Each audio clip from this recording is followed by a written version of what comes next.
Situs Batur Agung merupakan sebuah petilasan atau tempat pertapaan Raden Kanjeng Kamandaka yang merupakan putra dari Prabu Siliwangi Kerajaan Pajajaran. Konon, Raden Kanjeng Kamandaka bertapa di sini dan mendapatkan wangsit berupa baju lutung pasarung.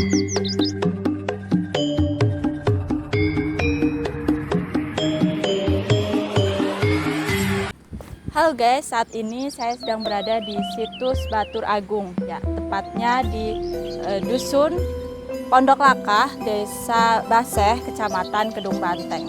Nah, saat ini saya sedang bersama Bapak Sobirin. Nah, beliau adalah juru pelihara dari situs Batur Agung ini. Nah, penasaran kan di dalam situs itu ada apa saja dan sejarahnya bagaimana? Ayo kita tonton terus.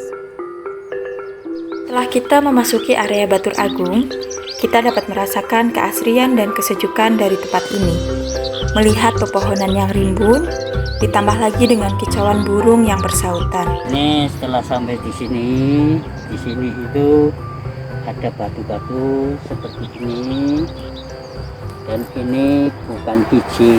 Jadi ini menurut ceritanya itu batu sebagai gapura atau pintu gerbang sini. Jadi ya setelah kamu sampai ke pintu gerbang, ya mari berjalan lagi ke sini.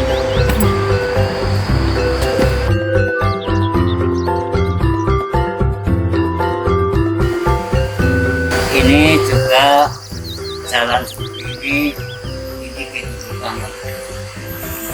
Ya, mari masuk.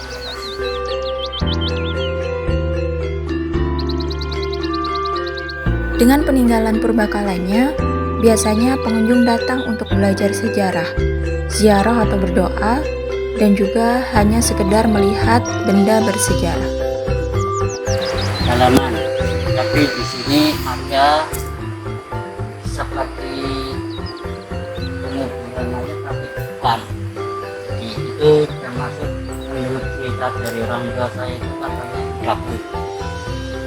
Dan ini termasuk tempat mata air, dan yang di situ itu termasuk meja makan.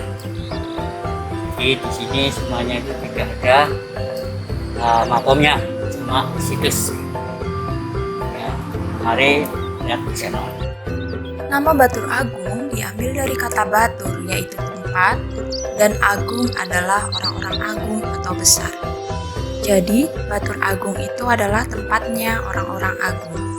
Konon, Mbah Agung ini adalah manusia pertama di sini. Kemudian, tempat ini didatangi oleh para syekh, seperti Syekh Mangunsari sebagai orang pertama yang menyebarkan agama Islam di sini, Syekh Ambia Kusuma, Syekh Bojong Sari, dan Syekh Cipari. Dikarenakan dahulu tempat ini adalah tempat para syekh, maka desa ini dinamakan Desa Baseh. Untuk di dalam bangunannya sendiri itu ada bangunan sejarah apa saja, Pak? Di dalam itu adanya benda-benda purbakala. Benda purbakala itu yang semuanya itu merupakan batu. Jadi ada batu yang seperti Semar, ada yang seperti Bedoro Guru, dan ada yang seperti Togok, ada yang seperti Begawan Narada, dan ada yang seperti Bawor, dan ada Lumpang, dan ada Rebana. Itu peninggalan dari zaman purba sebelum Masehi. Itu menurut dari Dinas Penelitian. Yang datang pengunjung ke sini kebanyakan dari mana, Pak? Pengunjung yang datang ke sini itu sudah dari mana-mana ada yang datang ke sini.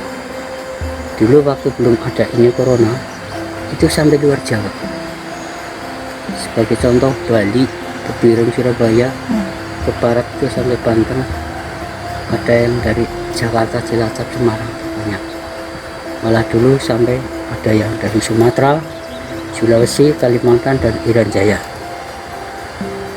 Karena namanya yang orang ziarah itu di mana-mana tempat pun boleh.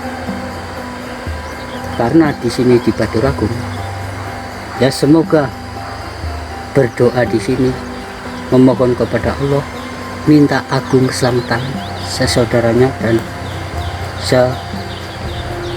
anak cucunya. Dan yang kedua, karena manusia itu butuh agung usaha, semoga Allah memberi agung usahanya. Dan yang ketiga, semoga Allah memberi agung rezekinya, rezeki yang nanti berkah dan barokah. Karena yang namanya rezeki itu kalau tidak berkah itu kurang banget. Jadi rezeki itu pertama untuk sambung ibadah, yang kedua untuk kebutuhan keluarga, dan yang ketiga untuk sambung bahasa di akhirat. Dan orang yang datang ke sini itu secara nasional, ada Langga, ada Cina, ada Jawa, ada Islam. Jadi menurut kepercayaan masing-masing. Berbagai agama juga bisa datang ke sini, Pak? Bisa datang ke sini. Jadi semua itu menurut kepercayaan masing-masing. Tapi kalau sebagai umat Islam, karena di sini itu adanya benda-benda purbakala yang merupakan batu, yang namanya batu kayu itu tidak boleh disembah selain Allah. Tapi berdoa di mana tempat boleh, karena Allah itu kan punya malaikat Nabi Wali Leluhur. Itu. Pak, saya akan melihat banyak batu-batuan di sini ya Pak, seperti tersusun rapih begitu. Apakah ada sejarahnya ataupun ada maknanya seperti itu Pak, batu-batunya? Oh ya, terima kasih. Ini ada batu seperti ini. Ini dulunya itu menurut cerita dari Mbak Wi saya itu katanya itu tempat duduk. Tempat duduk. Iya, dan ini ada batu 1, 2, 3, 4, 5. Dan ini juga ada batu seperti picing ya. Iya. Tapi ini bukan picing. Jadi ini batu-batu ini itu jumlahnya 7. Jumlah 7 itu melambangkan siapa saja yang datang ke sini atau yang berdoa di sini. Semoga Allah itu memberi 7 itu, cara Jawanya itu pitulung. Artinya jabailah. Diberi pertolongan. Iya. Plus bangunannya seperti ini. Apakah pernah terjadi renovasi gitu Pak? Atau pemindahan batu? Oh ya, kalau renovasi di sini, saya pun bekerja di sini sudah mencapai 30 tahun ya. Dan menurut cerita saya, orang tua saya itu setelah sampai ke saya, kan dulu adanya kan jam kunci ya. Nah, setelah sampai ke saya itu harus melalui pemerintah. Jadi saya ini ditugaskan oleh Dinas BPJB Provinsi Jawa Tengah yang kantornya itu di Prambanan. Dan kamu menanyakan masalah bangunan ini.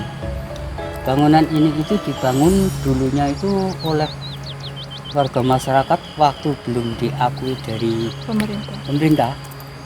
Itu tahun 74. Ya.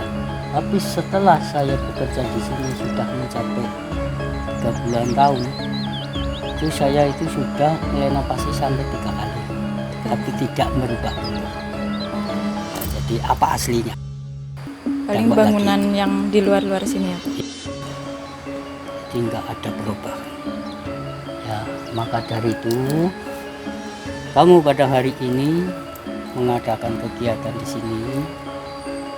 Semoga kamu nanti setelah selesai pendidikan, mudah-mudahan kamu jadilah orang yang, karena kegiatannya di Baturagung, jadilah orang yang agung kesehatan, agung kedudukannya atau agung usahanya. Amin.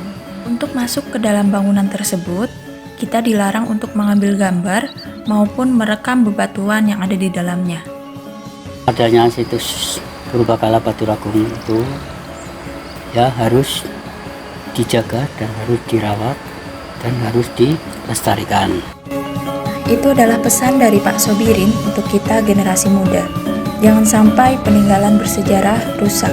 Dan ingat, selalu menaati tata tertib di setiap tempat peninggalan bersejarah. Sekian dulu vlog aku kali ini. Sampai jumpa di vlog selanjutnya. Bye-bye!